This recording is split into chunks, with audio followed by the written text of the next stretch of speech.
Guys, I want to show you how you programming the fob key. Let me start. You need to go to press D for Delta.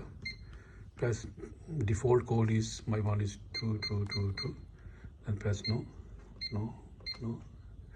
Edit user. Press yes. Press yes. Press yes again. Then press hold the key. Hold the key for 2 seconds. Any key. So.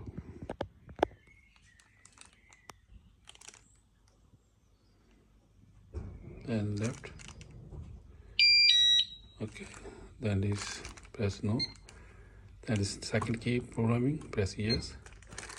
Then you need to hold the second key, hold 2 seconds.